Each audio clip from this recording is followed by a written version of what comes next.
आज जिस खंड को हम देखने जा रहे हैं वो खंड हमको मरकुस के सुसमाचार में मिलता है।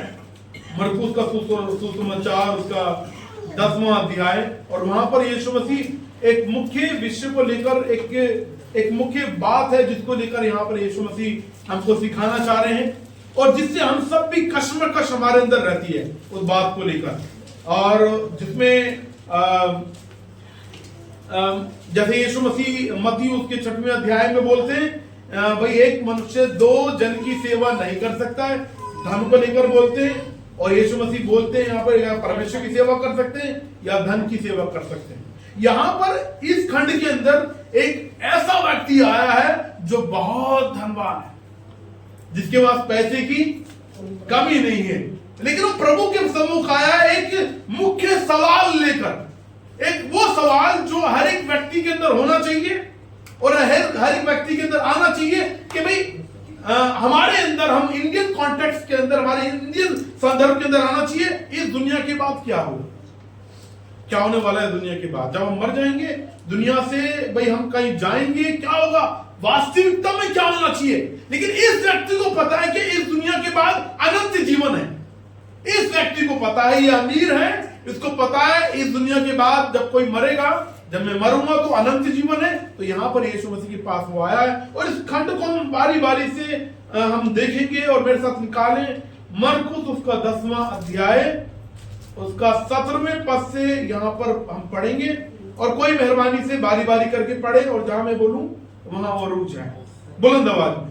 जब वह वहां से निकलकर मार्ग में जा रहा था तो एक मनुष्य उसके पास दौड़ता हुआ आया। ठीक है, तो यहाँ पर जब यीशु मसीह के बारे में बता रखा है कि जब वे वहां से निकलकर मार्ग में जा रहा था, उससे पहले अगर हम देखें, उससे पहले यीशु मसीह के पास बच्चे, जो छोटे बच्चे हैं, वो यीशु मसीह के पास आना चाह रहे हैं, लेकिन यीशु मसीह के जो चेले हैं उसको आने से रोक रहे हैं। तो यीशु मसीह उनको बोलता नहीं, उनको मेरे पास आने दो। और वहां पर भाई यीशु मसीह बताते हैं कि स्वर्ग का राज्य भाई बच्चों के समान हमको रहना है, स्वर्ग का राज्य इन्हीं का ही है। और वहां से यीशु मसीह निकल के उन बच्चों के साथ खेल कर, बच्चों के साथ समय लगाकर, एक तरीके से संडे स्कूल लेकर, जैसे संडे स्कूल लग रहा, यीशु मसीह खुद संडे स्कूल लेकर वहां पर क्या कहते हैं भाई आगे की तरफ आए, और वहां आके उनको एक मनुष्य मिला है, और ये जो मनुष्य है, धनवान व्यक्ति है, ये दौड़ता हुआ आया है। और एक धनवान व्यक्ति, एक ऐसा व्यक्ति जो उस समय में, उस संदर्भ में जो धनवान है, लोगों में परिचित है, लोग उसको जानते हैं, भाग कर नहीं आ सकता है, भाग के नहीं चल सकता, क्योंकि हमारी तरह जीन्स, हमारी तरह पैंट पहनने के वो नहीं थे। उस समय में पूरा चौका टाइप से होता था, जैसे बहनें क्या पहनती हैं, गाउन टाइप से जो होता है, उस प्रकार से पूरा वो होता था। तो उनको ऐसे भागने के लिए उनको वो पूरा कपड़ा ऐसे ऊपर से ऐसे उठाना पड़ेगा।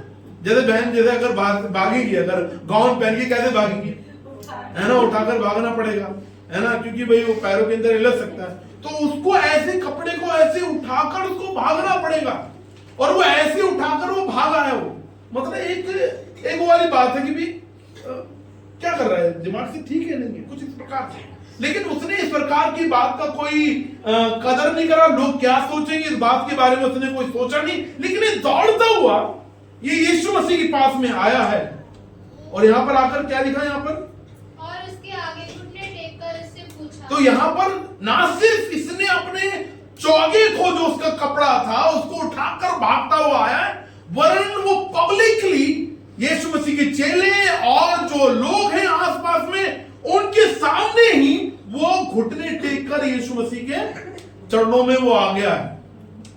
और ये मतलब अपने आप को दिखा रहा है कि भी इसके अंदर वो सवाल को लेकर वो बहुत परेशान है, लग रहा है ना, सवाल को लेकर परेशान। हम सबके अंदर सवाल होता है। जैसे मैं यीशु मसीह को नहीं जानता था, तो मेरे अंदर ये सवाल था कि भी मुझे वो अमृत पाना है। जब मैं यीशु मसीह को नहीं जानता था, मुझे वो अमृत चाहिए, और मेरे मन में ये था कि वो जो अमृत है कहां मिलता है, हिमालय पे मिलता है या कहीं पर छुपा हुआ है। मुझे वो बस अमृत मिल जाए और मैं उस अमृत को पी लूं, ताकि मैं अमरता में प्राप्त कर लूं, अनंत जीवन मेरे को मिल जाए। वो सवाल मेरे अंदर था कुछ ऐसे ही, और उस सवाल को लेकर मेरे अंदर मैं परेशान भी रहता था। मैं छोटी क्लास में था, 5वीं 6वीं क्लास में था, वो सवाल मेरे अंदर चलता था। तो जो कुछ इसी प्रकार से, जिस प्रकार से, जिस अवस्था में ये भागता हुआ यीशु के चरणों में गिर पड़ा, ये लग रहा है कि ये परेशान है। उस सवाल को लेकर। और यहाँ पर वो सवाल पूछता है, यहाँ पर आगे देखिए क्या लिखा है, क्या सवाल पूछता है। हे उत्तम गुरु, यीशु मसीह क्या बोल रहा है, मतलब इसने कोई गलत नहीं बोला है, उत्तम गुरु बोला है क्योंकि वो उत्तम है, उससे उत्तम कोई है ही नहीं। बोला वो है उत्तम गुरु, अनंत जीवन का अधिकारी होने के लिए मैं क्या करूं? तो यहाँ पर जो जेन्युइन सवाल है, जो ईमानदारी का सवाल है, जिसको लेकर ये परेशान है, ये बोल रहा है कि अनंत जीवन का वारिस होने के लिए क्या बोल रहा है, मैं क्या करूं। इस सवाल को लेकर परेशान है और यहाँ पर यीशु मसीह के पास में आया कि अनंत जीवन का वारिस होने के लिए मैं क्या करूं। क्या कर सकते हैं अनंत जीवन का वारिस होने के लिए, क्या कर सकते हैं, क्या कुछ कर सकते हैं। अब यीशु मसीह तो यहाँ पर आगे इसको कुछ बातें बोलते हैं। आगे क्या लिखा है, यीशु ने उससे कहा, तू मुझे उत्तम क्यों कहता है?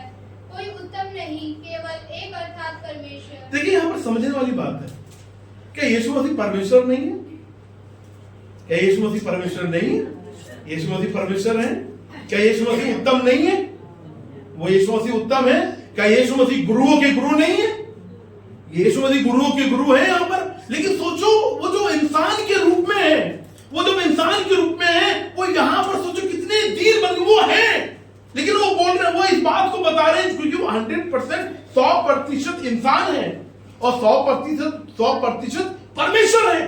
तो यहाँ पर जो परमेश्वर की जो उनकी जो सामर्थ है, परमेश्वर की जो उनके अंदर जो भी कुछ भी कर सकते हैं, वो उस बात को वो उजागर नहीं कर रहे, क्योंकि वो एक साधारण इंसान की तरह, एक साधारण इंसान की तरह वो परमेश्वर है, वो उत्तम है, वो पवित्र है, वो गुरुओं के गुरु हैं। लेकिन यहां पे यीशु मसीह बोलते हैं, यीशु ने उससे कहा, तू मुझे उत्तम क्यों कहता है? कोई उत्तम नहीं, केवल एक अर्थात परमेश्वर। तो जो सीखने वाली बात यहां पर हमारे लिए क्या है, जब हम कुछ होते हैं या कुछ हमारे पास होता है या कुछ चीज को हम काबिलियत हमारे पास आ जाती है या फिर कोई चीज हमको मिल जाती है, तो जो हम उसको कितना हम उसको वो कर दिखाते हैं, ये हमारे पास है, वी आर समथिंग, हम कुछ हैं, हम दिखाने की कोशिश करते हैं, हम उस चीज को लेकर बताने की कोशिश करते हैं। और लेकिन सोचिए यहाँ पर यीशु मसीह वो है, वो परमेश्वर है, वो उत्तम है, वो गुरुओं के गुरु है, लेकिन वो यहाँ पर उस चीज को उजागर नहीं कर रहे। तो यहाँ पर यीशु मसीह के जीवन से हमें क्या सीखने को मिलता है? अगर हम सब कुछ है, प्रभु ने हमको कुछ दे दिया, कुछ भी, एनीथिंग, चाहे हमको अच्छे कपड़े दे दिए, चाहे हमको अच्छा एजुकेशन दे दिया है, अच्छी जॉब दे दी है, चाहे हमको ये हमारे पास गाड़ी है, कुछ भी है, एनीथिंग, जिसको लेके लगता है कि हाँ भाई मैं कुछ हूं, दुनिया की कोई चीज हमारे पास में है, भौतिक चीज कोई हमारे पास में है जिसको हम साथ में लेकर नहीं जाएंगे। समझ रहे हैं आप? कोई भी चीज उस दुनिया की हम अपने साथ में लेकर नहीं जाएंगे, कुछ भी चीज को। और यहां पर यीशु मसीह के जीवन से ये पता चलता है कि अगर हमारे पास कुछ है, हम प्रभु से सीखें कि प्रभु हमें सिखाएं कि हम उसको भाई अपने बोस्ट ना करें, उस चीज को हम घमंड ना करें, उस चीज को लेकर हम उस चीज को बार बार बताएं नहीं उस चीज को लेकर।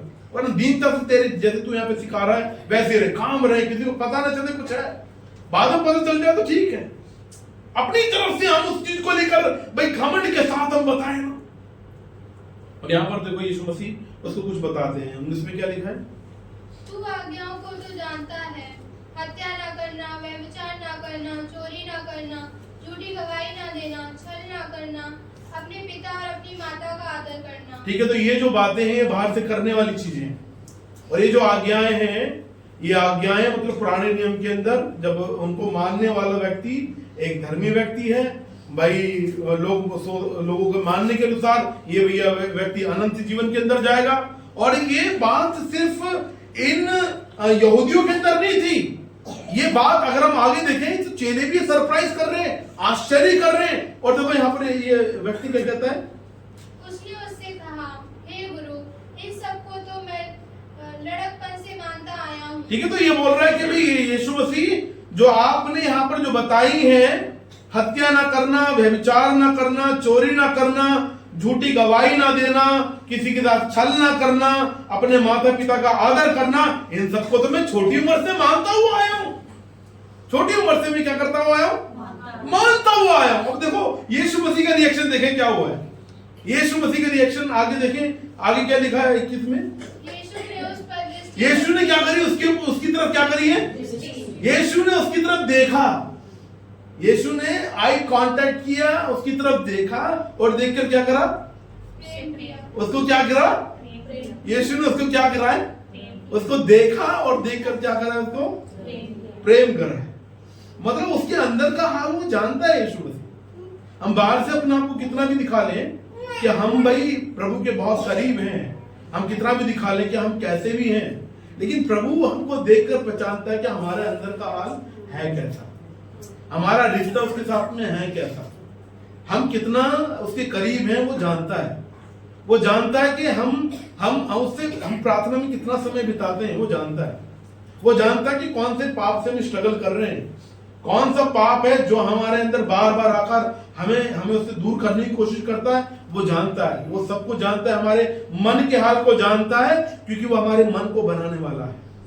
हमारे दिल के हाल को जानता है क्योंकि हमारे दिल को बनाने वाला है। हमारे माइंड के अंदर चलने वाले हर एक विचारों को जानता है क्योंकि हमारे माइंड को बनाने वाला परमेश्वर है। और उसने उसकी तरफ दृष्टि की क्योंकि वो उसको जानता है। तो वो उत्तम गुरु है, वो उत्तम गुरु है, वो परमेश्वर है, वो राजाओं का राजा है।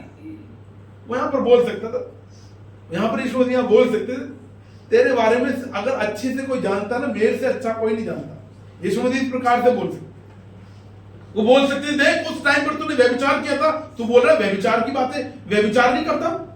यीशु मसीह बोल सकते देख उस टाइम पर तू उस व्यक्ति को मारने के बारे में सोच रहा था, तू बोला तू हत्या नहीं करता। तू देख उस टाइम पर तूने अपने मम्मी पापा कहना नहीं माना था, आज्ञा नहीं मानी थी, तू बोल रहा मैं आज्ञा मानता हूं। यीशु मसीह ने उसकी तरफ दृष्टि करके बोला, दृष्टि करके देखा, और देखो उसकी अंदर की जो गहराई की जो सबसे बड़ी जो कमी थी उसके बारे में आगे उजागर करते। फिर आगे क्या लिखा है? और उसने कहा तुझ में एक बात की घटी है। तो यीशु मसीह बोल रहे हैं तुझ में एक बात की, तुझ में एक बात की घटी है। सोचें, हम अपने इवन मन के अंदर देखें कौन सी ऐसी बात है, अगर यीशु मसीह आज हमसे ऐसे फेस टू फेस हमसे वन ऑन वन हमसे बात करे, तुम कौन सी ऐसी बात को लेकर बोलेगा भाई राजेश तेरे अंदर एक बात की घटी है? कौन सी बात को लेकर बोलेंगे? विचार करें। हमारे मन का हाल जानता है, तो हमारे दिल का हाल जानता है। वो बोलेगा बबीता तेरे में एक बात की घटी है, सहरा तेरे में एक बात की घटी है, सागर तेरे अंदर एक बात की घटी है। तो क्या हम उसको जो बताने के लिए होगा वचन के द्वारा, पवित्र आत्मा के द्वारा, इस बात की हमारे अंदर घटी है कि उसको स्वीकारने के लिए, उसको दूर करने के लिए हम तैयार हैं? और देखो आगे क्या लिखा है? जा जो कुछ तेरा है उसे बेचकर कंगालों को दे और तुझे 100 में धन मिलेगा। ठीक है, तो यहाँ पर उसके सवाल का जवाब दे दिया यीशु ने। क्या सवाल का जवाब था? उसने क्या बोला? उसने बोला अनंत, हे उत्तम गुरु, अनंत जीवन का अधिकारी होने के लिए मैं क्या करूं? तो ये जो सवाल था इसका मतलब था कि मैं बाहर से ऐसा क्या कर सकता हूं, क्योंकि इन यहूदियों ने पूरे प्रभु के वचन को 613 आज्ञाओं को पूरा गड़बड़ा ही दिया था। पूर्वजों ने इतनी सारी आज्ञाएं बना दी थी, तो लोगों के अंदर वो जो चल रहा था, कौन सी बाहर से मैं ऐसा काम करूं, कौन सी ऐसी बात करूं जिसकी वजह से मुझे अनंत जीवन मिल जाए। और यीशु मसीह यहाँ पर उसकी उस कमी को सामने उजागर करते हैं। तेरे अंदर एक बात की घटी है कि तू क्या कर भाई, जा जो कुछ तेरा है उसे बेचकर कंगालों में क्या कर दे, बांट दे, और तुझे स्वर्ग में क्या मिलेगा। और आकर मेरे पीछे क्या बोले? मेरे पीछे बोले, मेरे पीछे बोले। अगर आज यीशु मसीह हमको बोले उस चीज के लिए जिसको हमें लगता है कि हाँ ये मेरी सिक्योरिटी है, बहुत सारी दुनिया की बहुत सारी चीजें जिसको लेकर हम सोचते हैं ये मेरी सिक्योरिटी है, और जिसमें से एक चीज है पैसा। हम जो मिडिल क्लास लोग हैं, लोअर मिडिल क्लास लोग हैं, अपर मिडिल क्लास लोग हैं, हमारे अंदर जो हमें लगता है कि हमारी जो सिक्योरिटी है, हमें जो सुरक्षा मिलती है, पैसे से मिलती है। और पैसे को अर्न करने के लिए बहुत यत्न करते हैं। पैसा जरूरी है, पैसा सजीव नहीं है। पैसा सजीव है? पैसा सजीव नहीं है, पैसा निर्जीव है। लेकिन शैतान ने, इस दुनिया की हाकिम की ताकत ने पैसे को लोगों की नजर में सजीव बना डाल रखा है। और इस पैसे ने ही परमेश्वर की जगह ले रखी है मसीह लोगों के जीवन के अंदर। परमेश्वर, अगर कोई पहले स्थान बोलने में बोल सकते हैं, जैसे बोल रहा है भाई मैं ये मानता हूं वो मानता हूं। अगर मैं इंडिविजुअली पूछूं कि आपकी लाइफ में भाई सबसे पहले कौन है, तो आप मेरे को बोल सकते हैं कि आप मेरी लाइफ में परमेश्वर है। लेकिन वास्तविकता में हो सकता है हमारी जो जीवन में सबसे पहले पैसा हो, और पैसे के लिए बार बार सोचते हो मुझे मिल जाए थोड़ा पैसा, पैसा पैसा, यहां से मिल जाए वहां से मिल जाए। ऐसा बुरा नहीं है। प्रभु का वचन के अंदर पैसे को जोड़ने के लिए भी बात हो रही है। लेकिन बात यहां पर यह है, क्या पैसे ने परमेश्वर की जगह तो नहीं ले ली? हमारे पास नहीं है फिर भी हम पैसे के बारे में सोच रहे हैं। हमारे पास है फिर भी हम परमेश्वर के भाई पैसे के बारे में सोच रहे हैं। क्यों? अगर हम मसीह हैं, अगर हम प्रभु के हैं, अगर हम प्रभु ने हमको चुन लिया है, तो ये बात आज प्रभु हमको बोल रहा है तेरे अंदर एक बात भी घटी है। हो सकता है हमारे बीच में कुछ लोग पूरे कॉन्फिडेंस के साथ बोल सके, नहीं भैया मेरे अंदर भाई पैसा परमेश्वर से पहले नहीं है, पैसे के बारे में नहीं सोचता हूं। प्रभु को धन्यवाद, प्रभु की स्तुति हो, ऐसे भी जेन्युइनली हो सकते हैं। लेकिन अगर ऐसा नहीं है तो सोचे इस बारे में। और यहां पर उसके सवाल का जवाब यीशु मसीह ने दे दिया। और यहां पर 22 में क्या लिखा है? इस बात से उसके चेहरे पर उदासी छा गई। इस बात से उसके चेहरे पे क्या छा गई? क्योंकि उसको ये इस बात की उम्मीद नहीं थी। सोचो, भागता हुआ आया पब्लिकली वो यीशु मसीह के पैरों पे गिर गया है। उस सवाल से वो परेशान है, लेकिन वो अंदर से वास्तविकता में वो यीशु के पीछे चलना नहीं चाह रहा है। और यहां पर यीशु मसीह ने बोल दिया कि बेटी तू सारा कुछ कंगालों को बांट दे, मेरे पीछे हो ले। तो इस बात से क्या हो गया? इस बात से उसके चेहरे पे क्या हो गई है? उदासी छा गई। और आगे क्या लिखा है? और वह शोक करता हुआ चला गया क्योंकि वह बहुत धनी था। ठीक है, बाइबल के अंदर ये एक ऐसा व्यक्ति है जो यीशु मसीह के पास आया है और कुछ लेकर नहीं आया। और कोई व्यक्ति, मुझे नहीं लगता कि कोई भी आया है, चाहे यीशु ने उद्धार भी दिया, चाहे यीशु ने उद्धार, बहुत सारे लोग आए चंगाई के लिए, यीशु ने चंगाई दी। बहुत सारे लोग दुष्टात्मा से परेशान थे, यीशु मसीह ने दुष्टात्मा से उनको चंगाई दी है ना। बहुत सारे लोग वचन सुनने आए और यीशु मसीह ने वचन को सुनाया है।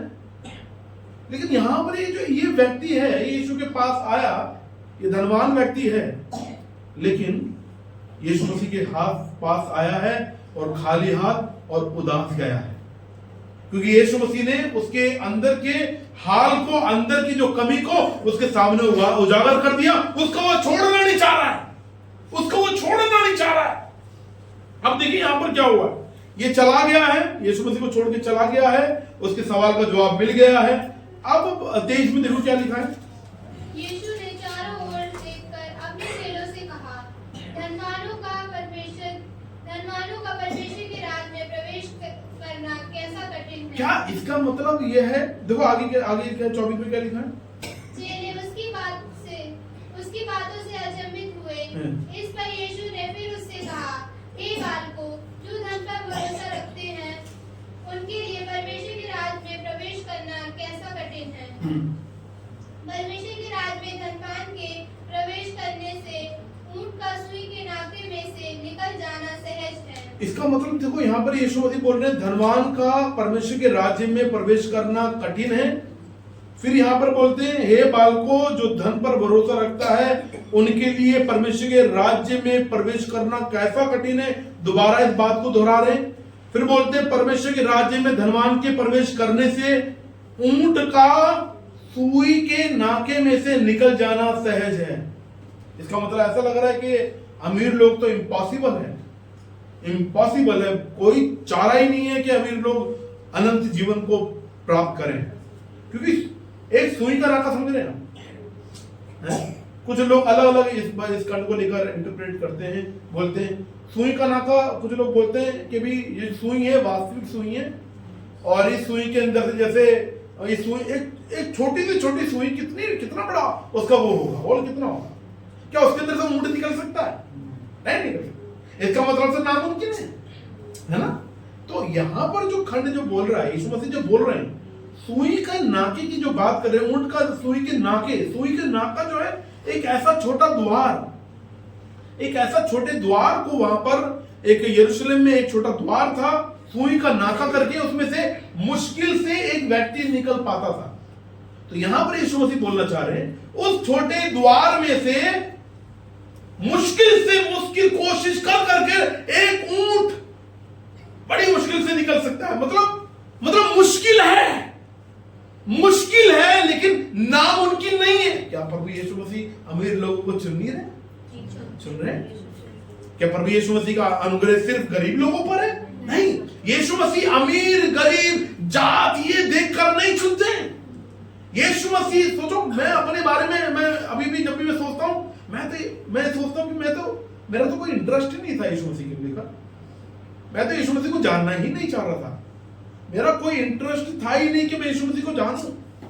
मैं तो इवन उल्टा पादरी को मारने के चक्कर में था, पादरी का सर फोड़ने के चक्कर में था। मेरा कोई इंटरेस्ट नहीं था। तो मेरे जैसे व्यक्ति को कैसे प्रभु ने चुन लिया? क्या मैंने कोई ऐसी बात करी थी? नहीं। क्या मैं चाह रहा था? नहीं। वो उसका अनुग्रह ही था। ऐसे पता नहीं कितने लोग हैं जिनको प्रभु यीशु मसीह चुन रहे हैं, अमीर लोगों को चुन रहे हैं। अगर आप क्या कहते हैं, बहुत सारी चर्च हैं हमारे दिल्ली के अंदर, अगर देखेंगे प्रभु अमीर लोगों को भी चुन रहा है। तो मुश्किल है लेकिन नामुमकिन नहीं है, क्योंकि प्रभु का वचन क्या कहता है इफिसियों में? परमेश्वर ने जगत की उत्पत्ति से पहले क्या कर लिया? चुन लिया। तो ये चुनने के अंदर अमीर लोग भी हैं, गरीब लोग भी हैं, हर प्रकार की, हर जाति के, हर समुदाय के लोग हैं। वेस्टर्न कंट्री में जाएंगे ब्लैक एंड व्हाइट लोग हैं। हर प्रकार के लोगों को प्रभु ने चुन लिया। लेकिन यहां यीशु मसीह बोल रहे हैं कि भाई अमीर व्यक्ति भाई चुना तो जाएगा बड़ी मुश्किल से। और यहां पर लिखा है चेलों ने आश्चर्य किया। ये सवाल होता है, चेलों ने क्यों आश्चर्य करा? क्या कारण था कि चेलों का आश्चर्य करने वाली बात उनको लगी उनके अंदर? क्योंकि उनके अनुसार वो भी इस चीज के अंदर फंसे पड़े थे, वो भी इस चीज को मानते थे कि भी हाँ, जो पूर्वजों ने हमको जो भी हमको आज्ञाएं दी हैं भाई कि हाँ, हमें कर्मों के द्वारा हम अनंत जीवन प्राप्त कर सकते हैं। हम इन भाई क्या कहते हैं, जैसे यीशु मसीह जिन आज्ञाओं को बता रहे हैं, जो पूर्वजों के द्वारा बताए गए, ये करो, वैसा मत करो, ऐसा करो, ऐसा मत करो, उन आज्ञाओं को जब हम मानेंगे तभी हमारा उद्धार होगा। खतना होगा तभी उद्धार होगा। तभी तो यीशु मसीह का अगर आप पढ़ेंगे, अगर यीशु मसीह जब मरकर जी उठे, एक समुदाय उठ खड़ा हुआ है, वो यहूदीवादी। किसके खिलाफ? मसीह के खिलाफ। और उन यहूदीवादियों को क्या कहना था कि नहीं, उद्धार सिर्फ यीशु से नहीं है, आपको पुराने नियम के रीति रिवाजों को मानना पड़ेगा, खतना करना पड़ेगा, और भी जो भाई नियम बताए गए उनको मानना पड़ेगा। और यहां पर इसी चीज को लेकर चेलों के अंदर भी ये चीज चल रही है। आश्चर्य कर रहे हो इस चीज को लेकर? उनके भी मानना था कर्मों के द्वारा उद्धार होगा, जैसे हमारे भारत के अंदर माना जाता है कर्मों के द्वारा उद्धार नहीं है, कर्मों के द्वारा अनंत जीवन नहीं है। हम कितने भी पुण्य के कर्म कर लें, कितना भी पुण्य के कर्म कर लें, कितने भी अच्छे कर्म कर लें, उसके द्वारा उद्धार नहीं है। और यही बात को देखो आगे देखिए, आगे क्या लिखा है? वे बहुत ही चकित होकर आपस में कहने लगे, तो फिर किसका उद्धार हो सकता है? ठीक है, चकित हो गए, आश्चर्य, अचंभित हो गए हैं। फिर यीशु मसीह यहाँ पर बताते हैं, यीशु ने उनकी ओर देखकर कहा, मनुष्य से तो यह नहीं हो सकता। तो यीशु मसीह ने इस बात को क्लेरिफाई कर दिया। यीशु मसीह ने इस बात को बोल दिया कि भाई चाहे कोई भी व्यक्ति है, किसी भी मनुष्य से ये नहीं हो सकता कि वो अनंत जीवन अपने बल पर चला जाए, अपनी सामर्थ्य से चला जाए। यीशु मसीह ने इस बात को क्लेरिफाई कर दिया कि नहीं, हम उस अनंत जीवन में नहीं प्रवेश कर सकते, कोई भी मनुष्य नहीं पहुंच सकता है। ये तो कुछ ऐसे लगा लो कि अगर हम अच्छे कर्म के द्वारा अगर हम बोल रहे हैं कि हाँ, अच्छे कर्मों के द्वारा उद्धार होगा, तो कुछ ऐसे लगा लो, मैंने यहां से पत्थर मांगा, मारा और कहां पहुंच गया? चांद तक पहुंच गया। पहुंच जाएगा? नहीं। अगर कोई यहां से, चलो भाई चांद तो बहुत ज्यादा दूर हो गया, यहां से अगर कोई मूलचंद्र की पत्थर मार दे, मूलचंद्र यहां कितनी दूर है, पत्थर फेंक दे, कितना भी ताकत है, पहुंच जाएगा। देखो अच्छे कर्म कुछ इसी प्रकार से, कई मसीह समुदाय के अंदर भी ये मानते हैं कि उद्धार अभी नहीं है, उद्धार अभी नहीं है। कई कलीसियाओं में ये मानते हैं उद्धार अभी नहीं है, उद्धार एक प्रोसेस है, एक टाइम आएगा जो अनंत टाइम, जब वो निकट आएगा मृत्यु का, तब पता चलेगा कि उद्धार हुआ है नहीं हुआ, क्योंकि हमारे कर्म बताएंगे कि हमारा उद्धार हुआ है नहीं हुआ है। लेकिन यहां पर प्रभु यीशु मसीह बोल रहे नहीं नहीं नहीं, मनुष्य के द्वारा उद्धार नहीं है, क्लैरिफाई कर रहे हैं। मनुष्य बार बार पत्थर मार रहा है, अच्छे कर्मों का पत्थर मार रहा है, अच्छे कर्मों का पत्थर मार रहा है, और पत्थर उल्टे कहां आ रहे? नहीं, प्रभु के पास कुछ नहीं जा रहा। उद्धार कैसे? यही बात बोल रहे। देखो आगे क्या लिखा है, यीशु मसीह क्या बोल रहे हैं? परंतु परमेश्वर से हो सकता है। किससे हो सकता है? तो यहां पर यीशु मसीह इस बात को क्लेरिफाई कर रहे हैं, इस बात को बता रहे हैं, ओ कितने भी मनुष्य पत्थर मारे, कितने भी अच्छे काम करें, कितना भी परमेश्वर तक पहुंचाने की कोशिश करें, और वहां तक नहीं पहुंचेगा, नहीं पहुंच रहा। अगर हम सोच रहे हैं हमारे अच्छे कर्म उससे पहुंच रहे, नहीं पहुंच रहे भैया, नहीं पहुंच रहे। परमेश्वर से हो सकता है। किससे हो सकता है? परमेश्वर ने क्या किया? परमेश्वर ने खुद दुनिया में आ गए। ये क्या? प्रभु परमेश्वर ने उस स्वर्ग को छोड़कर, उस सिंहासन को छोड़कर, उस अपनी साम्राज्य को छोड़कर, वहां छोड़कर इस दुनिया में कुंवारी मरियम के द्वारा इस दुनिया में आ गए। हम नहीं पहुंच सकते थे, हम पहुंच भी नहीं सकते हैं, हम कितनी भी कोशिश कर ले उसको जान भी नहीं सकते हैं, हम उसको जानना चाहते ही नहीं थे, हम उसको पहचानना भी नहीं चाहते थे। अगर कर्मों के द्वारा उद्धार होता, जितने भी अमीर लोग सबसे पहले अनंत जीवन में होते, क्योंकि उनसे बड़े, उनसे ज्यादा तो अच्छे कर्म कोई करता ही नहीं। क्यों? क्योंकि उनके पास पैसा है, ऑर्गेनाइजेशन बना रखी है बड़ी बड़ी, कैंसर्स के बीच में, बीमारों के बीच में इतना लाखों करोड़ों रुपए वो खर्च कर रहे हैं। हम क्या कर रहे हैं? हम तो कुछ नहीं कर रहे। अभी एक वर्ल्ड प्रसिद्ध व्यक्ति इस दुनिया से गया है, हमारे भारत का, बेशुमार शोहरत, बेशुमार शोहरत। कहां गया? यहां बोल रहा है, यहां प्रभु का वचन बोल रहा है, मनुष्य से नहीं हो सकता, परमेश्वर से हो सकता। परमेश्वर ने कैसे किया? स्वर्ग को छोड़कर इस दुनिया में आ गया, इस दुनिया में आकर वो हमारे पापों के लिए बलिदान चढ़ गया। वो इतना ताकतवर व्यक्ति, वो इतना सामर्थ्य व्यक्ति, बलशाली व्यक्ति इस दुनिया में, अगर कोई सबसे शक्तिमान व्यक्ति किसी का जन्म हुआ है वो यीशु मसीह। वो जो सामर्थ से भरा हुआ, वो जो अभिषेक से भरा हुआ, वो जो सुलेमान से भी बुद्धिमान जो था, इस दुनिया में पैदा हो गया हमारे लिए। और कैसे वो शेर मेमने के समान हमारे पापों के लिए बलिदान हो गया। वो शेर था, किसी को भी मार सकता था, खा सकता था, किसी को भी मार सकता था, लेकिन मेमने के समान, यशाया में लिखा है, एक वध होने वाले मेमने के समान वो हमारे लिए मर गया, वो बलि चढ़ गया। उसे बलि चढ़ा, मुर्दों में से तीसरे दिन जी उठा, ओ मुर्दों में से तीसरे दिन जी उठा। अब वो क्या कर रहा है?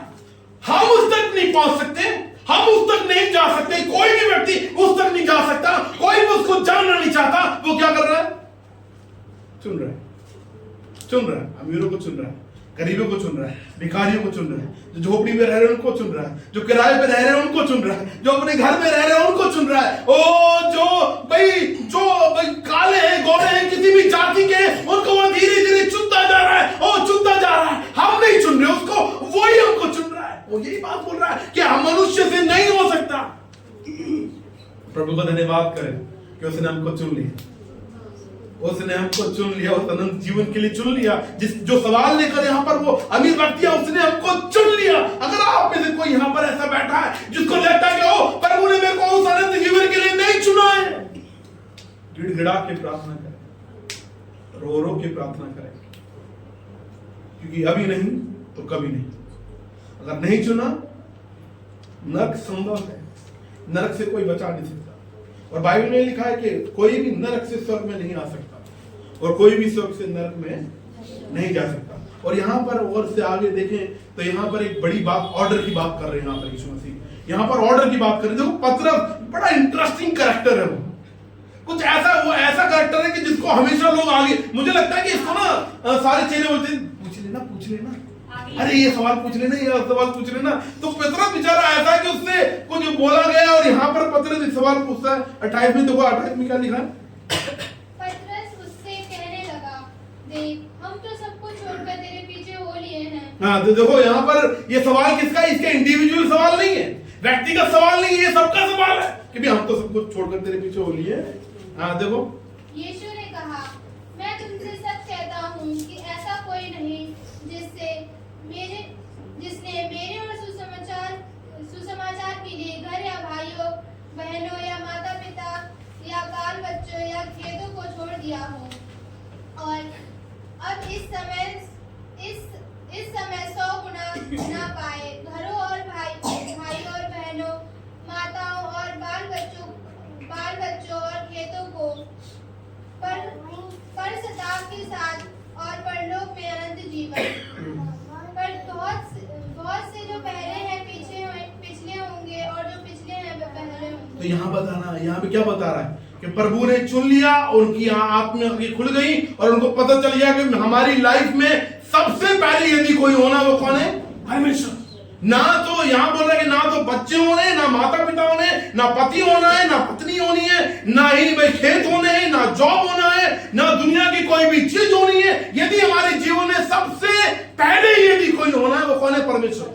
अगर हम परमेश्वर को सच्ची ईमानदारी से प्रेम कर सकते हैं, अगर हम परमेश्वर को सचमुच में ईमानदारी से प्रेम करते हैं, सचमुच में परमेश्वर हमारी लाइफ में आगे है, बाकी और रिश्तों को भी हम बहुत ही अच्छे से निभाएंगे, बहुत अच्छी, चाहे पत्नी है, पति है, या माता पिता हैं, या फिर बच्चे हैं। अगर परमेश्वर आगे हैं, बाकी ये रिश्ते हमारे बहुत खूबसूरत हो जाएंगे, बहुत अच्छे हो जाएंगे। लेकिन अगर ऑर्डर ठीक नहीं है, अगर भाई क्या कहते हैं बच्चे पहले हैं या फिर कोई काम ऊपर है, तो सब कुछ एक मसीह व्यक्ति के अंदर सब कुछ गड़बड़ा जाएगा। और प्रभु का धन्यवाद, प्रभु को धन्यवाद करें कि प्रभु ने इस सवाल का जवाब दे दिया। जो सवाल लेकर ये अमीर व्यक्ति आया था, क्या सवाल था इसका? क्या सवाल था इसका? अनंत जीवन का वारिस होने के लिए, अधिकारी होने के लिए मैं, तो यीशु मसीह क्या बोल रहे हैं? यीशु मसीह बोल रहे हैं मनुष्य से नहीं हो सकता, परमेश्वर से हो सकता। तो क्यों